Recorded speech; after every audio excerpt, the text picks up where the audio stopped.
ça secoue sec. Ce sont les agitateurs du Hainaut sur CNO. CNO.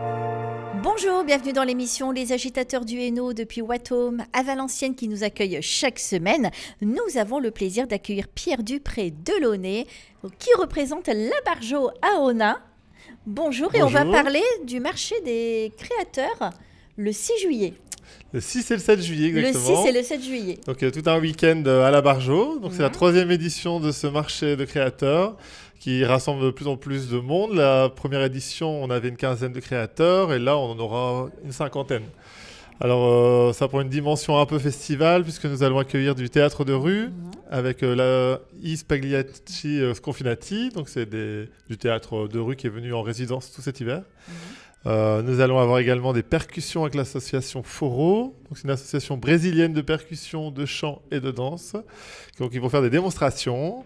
Et on aura également un concert le samedi soir, donc Givili, qu'on a pu voir aux Belles Bretelles récemment. Donc, c'est un duo avec clarinette et accordéon. Et il y a encore d'autres surprises pendant le week-end. Là, on attend d'être sûr avant de les annoncer. Voilà, donc ça va être riche. Et les créateurs sont de tout l'arrondissement. D'accord, de la région. Il y aura des bijoux, du textile, du cuir, des peintres, des illustrateurs, c'est assez varié. Beaucoup de nouveaux qui ne sont pas venus l'année dernière aussi. On va aussi avoir et l'association Art Tribu qui est à l'origine de ce marché de créateurs qui sera présente. Donc eux, ils sont déjà assez nombreux et connus sur la région autour d'Orchy, mais là, ils viennent nous faire la joie d'exposer à chaque fois à ce marché de créateurs. Donc voilà, ils sont assez présents également et eux, ils regroupent toutes sortes de techniques, peinture, sculpture, des mobiles, Donc tout ça, ça sera le week-end du 6 et du 7 juillet. Voilà, donc c'est ouvert toute la journée. Le samedi après-midi jusqu'à 20h, le concert le soir, le lendemain, c'est de 11h à 19h. Donc c'est plutôt du midi au soir. Ouais. Alors, cette année, c'est encore un marché, mais en off, tu nous as dit que l'année prochaine, ça va plus s'appeler un marché, ça va devenir un festival carrément. On veut le faire évoluer vers un festival qui serait la grosse fête de l'été de l'Abargeau. Et ce serait notre temps fort de l'année où on pourrait avoir différents types de formes d'art musicales et scéniques et aussi plastiques qui seraient présentes. Ouais. Donc l'Abargeau est devenu le lieu culturel de la région maintenant. De la région, je ne sais pas. Il y en a pas. Non, tu sais que tu sais très bien comme moi qu'il n'y en a pas des tonnes. Il y a la flaque chez Oscar. Et tiers-lieu, on n'en a pas beaucoup. À Marly. Mais on a la chance de pouvoir rassembler plein d'activités puisqu'on a du patrimoine à valoriser, des jardins, donc on peut faire des fêtes extérieures et intérieures, donc ça peut vivre toute l'année. Et le marché de créateurs permet ça, donc de faire un trait d'union entre les formes d'art. Et aussi les arts. D'ailleurs, pourquoi on n'est pas allé enregistrer là-bas à l'Abargeau ? On n'y est toujours pas allé. Vous êtes invité dès qu'on aura fini la réflexion de nos quatre murs. Il va falloir y penser à venir enregistrer là-bas. On va vous inviter dès que c'est prêt. Alors, on a l'inauguration. Vous pouvez venir le 7 septembre. On inaugure officiellement le centre d'art de l'Abargeau où il y aura tous les ateliers d'art plastique. Parce qu'à l'origine, l'Abargeau, c'est un lieu pour éduquer et sensibiliser à l'art. On a commencé par la partie festive avec les spectacles pour faire connaître le lieu, le vitaliser. Mais en fait, la partie qui nous concerne vraiment, c'est des ateliers artistiques. Et on les inaugure ici au mois de septembre, le 7 septembre. Ça fait déjà 1 an ? Ça fait un peu plus, mais en septembre, ça fera 3 ans qu'on a commencé à animer le site. Voilà. Alors au début, c'était que quelques dates, et maintenant le rythme, ça va être minimum 1 fois par mois, voire 2, un événement, que ce soit une exposition ou un spectacle. Donc là, notre programmation se dessine déjà jusqu'au printemps prochain. Mais à l'origine, la maison de l'Abargeau, c'était aussi une maison d'accueil. Ah, c'est toujours. Alors c'est ça reste deux toujours associations. Enfin, bon, pour dire à tout le monde, tu es aussi le propriétaire de Watome. Propriétaire, mais c'est pas moi qui gestionnaire. Gestionnaire. Je suis pas dans le domaine des personnes âgées. Voilà. Là, je t'ai mis un rang au-dessus. Gestionnaire de Watome, mais on peut retrouver le même concept à l'Abargeau aussi. Et qu'est-ce qu'ils en pensent d'ailleurs les ils sont ravis puisqu'on a plusieurs dames résidentes qui sont des créatrices aussi. Elles font des petits tableaux qu'elles exposent quand il y a un marché. Et donc elles les vendent et avec le fruit de la vente, elles font des repas entre. Ils s'invitent au restaurant. Mais c'est vrai que ça leur fait des animations aux personnes âgées qui sont là-bas. Ils vont dans le jardin, oui, ils discutent avec le public qui vient, bien sûr. S'ils sont sensibles au théâtre, ils viennent au spectacle. Ça dépend leurs envies, oui. Elles sont sur place, elles n'ont qu'à traverser le jardin. Et là, la Barjo, vous êtes toujours en travaux Ah bah ça va être des travaux Oui. comme la Sagrada Familia, je crois. À Barcelone, ça va être sur 100 ans. Non, bah, on pense que sur 10 ans, C'est vrai que ça fait pas ça longtemps va que la s'étaler Sagrada sur est 10 terminée. ans et ça dépendra des moyens Mmh. financiers de Mmh. toute façon. Ouais. D'accord. Donc vous exploitez tous les lieux Alors, tous les bâtiments Tous les ne seront pas visibles au public, mais dès cet hiver, on pourra déjà montrer une grosse partie des bâtiments. Il fallait d'abord les sécuriser. Certains, il pleuvait à l'intérieur, donc on Oui. règle ce problème-là. Mhm. Donc là, ils sont sécurisés et surtout, on va les rendre accessibles en PMR pour que tout le monde puisse y accéder. Bien Donc sûr. on travaille à ça pour que cet hiver, tout le monde puisse au moins visiter les bâtiments, même s'ils ne sont pas exploitables l'hiver, mais ils seront visibles. Là, en juin, le 22, il y a eu quelque chose, il y a eu une manifestation aussi. Hein. Alors en juin, il y a eu plusieurs choses. Il y a eu du théâtre avec Oui. la compagnie Les Bras Cassés, qui a pu faire venir tous les élèves de l'école et collège Saint-Jean-Baptiste de Valenciennes. Également, leur propre association, ils sont une troupe d'une vingtaine de comédiens, donc ils jouent leurs pièces. Ils nous rejoignent à l'association en septembre, donc ils ont déjà pris un pied dans l'association. On a l'exposition, le collectif De Plumes et d'encre. Alors c'est un collectif qui, pareil, c'est une assise de la Barjo. Il accueille les artistes individuels qui souhaitent exposer. On a en moyenne une quarantaine d'artistes qui exposent. Alors il y a une expo en été et une expo en automne. Donc l'expo d'été, là, c'était du 12 au 16 juin. Et il y a l'expo de fin d'année alors, de l'atelier de l'Oncle Zigzag, qui est l'association d'origine de la Barjo. Et ça, c'est 22 et 23 juin pour exposer toutes les créations de l'année faites par les élèves. Donc cette année, ils étaient 80, donc beaucoup de choses à montrer. Et la Barjo donne la chance également aux artistes, puisqu'il y a des stand-up. Alors stand-up des- toujours, oui. l'humour c'est très important, donc il y en L'humour, aura tout le oui, temps. voilà. Le prochain rendez-vous humour, c'est le 31 août. Mhm. En général, on met sur la page Facebook et c'est tout de suite plein. Donc, il faut que les gens appellent tout de suite. Pour Et réserver. là, c'est la compagnie Les Zinc. Ou alors, faut agrandir. Il faut agrandir. Bah, on reste petit, mais moi, c'est vivant. Oui, c'est vrai que Mieux que ce soit quelque petit avec part. de l'ambiance que grand et vide. Oui.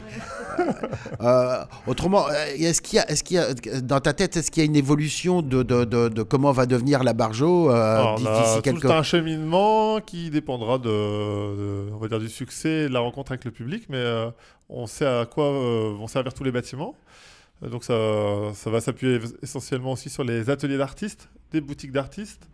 Dans une échelle de temporelle plus courte, il y aura l'estaminet dans 2 ans avec la cantine de Joséphine.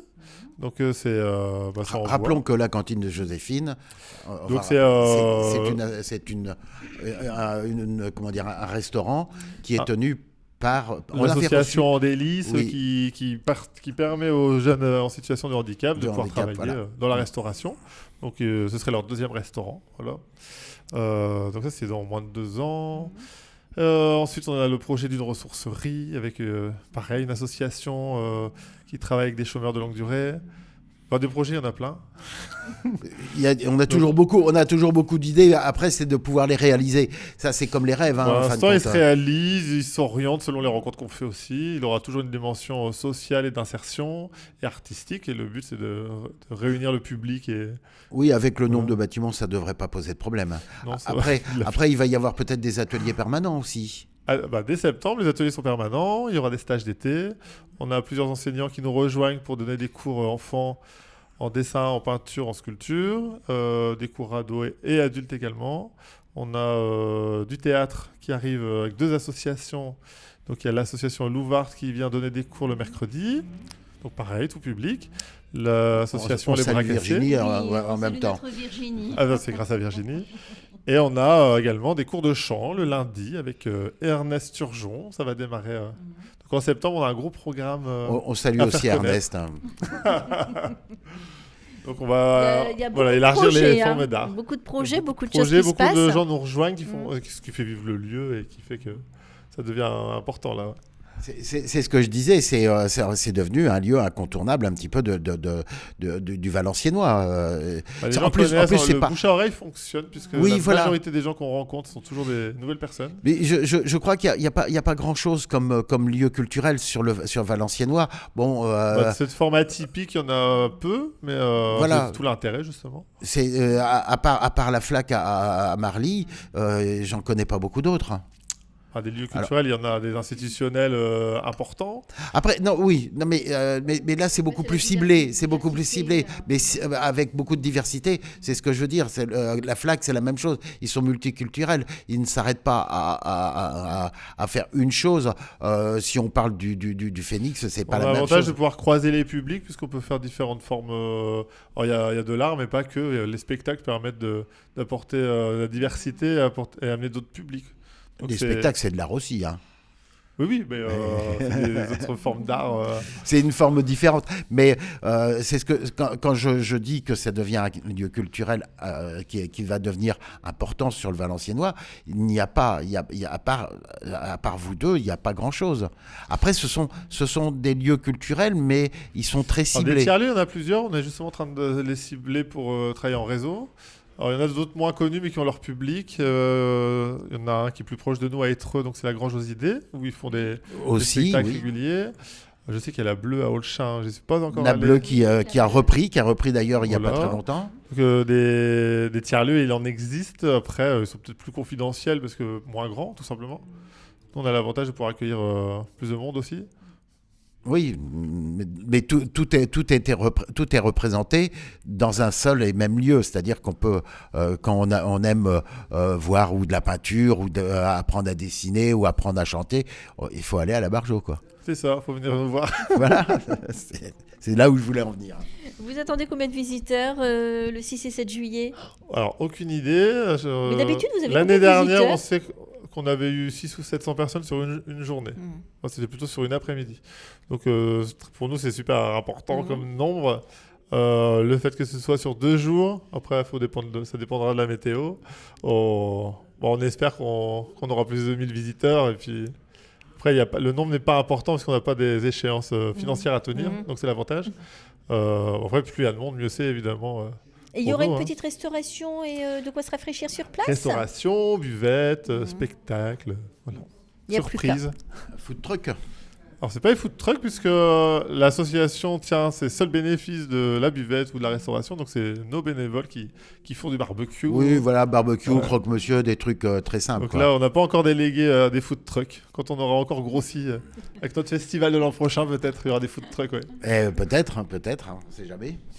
Autre chose à rajouter, Pierre? Le temps Merci passe beaucoup de vite. m'inviter pour faire la pub de la Vargeau. Oh c'est normal. Ce sera ma deuxième ici. Ça nous fait plaisir. Et puis bon, voilà, il se passe des choses, on en parle. Autre chose à rajouter, Serge?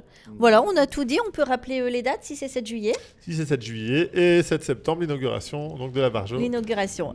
Mais surtout suivre sur le Facebook, puisque c'est très important, parce qu'il y a beaucoup de choses qui se passent. Et, tous les annonces sont sur Facebook. On a le site internet labargeau.com sur lequel apparaissent les événements pour l'information officielle. Le Facebook va apporter d'autres photos et vidéos sur les événements et Instagram. De la même manière, rapporte les événements. Donc, Merci voilà. Pierre. Merci à vous. À bientôt. Les agitateurs du Hainaut est rediffusé le dimanche entre 22h et 23h. Vous avez la possibilité de nous retrouver sur Facebook Live et YouTube Live. Retour du Réveil en Rire, présenté par Patrick jusqu'à 13h sur CNO. Ça secoue sec. Ce sont les agitateurs du Hainaut sur CNO. CNO.